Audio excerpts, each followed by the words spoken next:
قال أبو حازم قالوا كل عمل تكره الموت من بس مكنيات موتن የምትጠላበት ስራ ካለ ተወው ثم لا يضرك متى መቼም ብትሞት እንዳይጎዳ لو تعلم بأحوال أهل القبور የቀብር ሰዎችን ሁኔታ ብታውቅ ኖሮ كم من الموتى في قبورهم ስንት ሙታኖች ናቸው ቀብራቸው ውስጥ የሚቆጩት وكم منهم من يسأل الرجعة فلا يقدرون ስንቶቻቸው መመለስ ጠይቃሉ ግን አይችሉም أما قال الله አላለምን حيل بينهم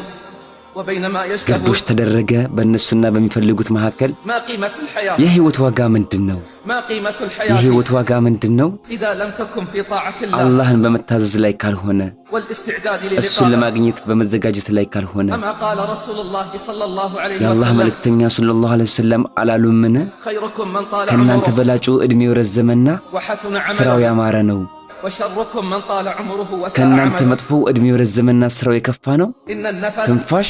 قد يخرج ولا ይወጣና يعود ላይ መለስ ይችላል وإن العين አይንም በርግጥ قد تطرف ولا تطرف الأخرى إلا بين يدي الله عز ዳግም وجل አላህ ዘንድ ካልሆነ ላትርገበገብ ትችላለች فليتك ምን አለ تقف على القبر ቀብር ላይ ብትቆም فليتك تقف ምን على አለ القبر ቀብር ላይ ብትቆምና وتذكر أقرانك الذين እነዛ ጓደኞችህን ብታስታውስ وتذكر أقرانك الذين مضوا እነዛ قبلك ካንተ በፊት የሄዱትን ጓደኞችህን ብታስታውስ تأمل أحوالهم تحت ቀብር التراب ውስጥ ያለውን ሁኔታቸውን አስተውል كيف تبددت أجزاؤهم في قبورهم ቀብራቸው ውስጥ አካላቸው እንዴት እንደተበጣጠሰ وكيف ترملت نساؤهم ሚስቶቻቸው እንዴት ብቻቸውን እንደቀሩ وتيتمت أولادهم من بعدهم ልጆቻቸው ከነሱ በኋላ የቲም እንደሆኑ وقسمت أموالهم ገንዘቦቻቸው እንደተከፋፈለ وخلت منهم مساجدهم ومجالسهم መስጂድና መቀመጫዎቻቸው ከነሱ ነፃ እንደሆነ وانقطعت آثارهم ፋናቸው እንደጠፋ وأنت على هذا الطريق تسير አንተ እዚህ መንገድ ላይ ትሄዳለህ والله በአላህ ይሁንብኝ لن تخرج الأرواح ሩህ አትወጣም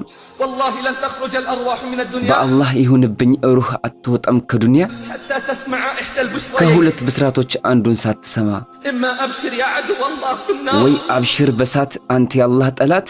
أو أبشر يا ولي الله ወይም አብሽር በጀነት አንተ የአላህ ወዳጅ فإن أردت حسن መጨረሻህ እንዲያምር فالزم الاستقامة ጽናትን ያዝ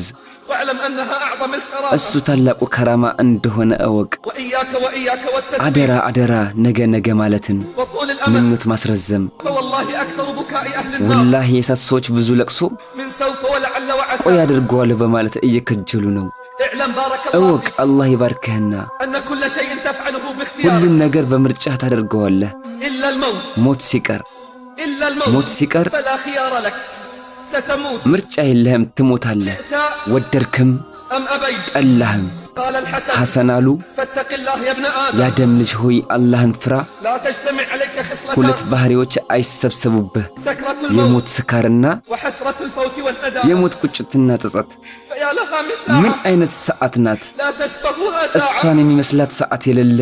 يتألم فيها أهل በሷ التقى የተቋዋ ባለቤቶች ይሰቃያሉ فكيف بأهل الإضاعة የጎደሉ ባለቤቶችስ እንዴት ሊሆኑ ነው قال عبد الله بن العيسى አብዱላህ ኢብኑ አይዘር እንዲህ አሉ لا بد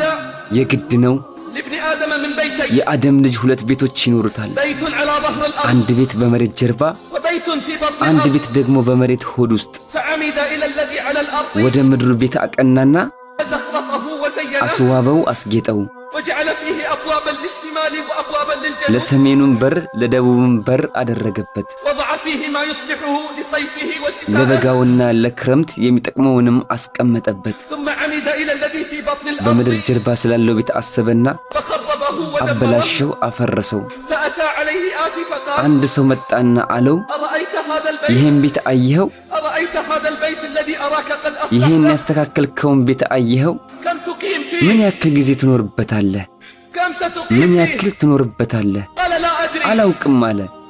قال فهذا الذي خربته አለ ይሄንን ሲያበላሽኸውን كم تقيم ምን فيه ያክል ትቆይበታለህ قال هنا مقام እዚህ አይደል እንደ መኖሪያዬ አለ فقال تقر بهذا ይሄን ታምናለህ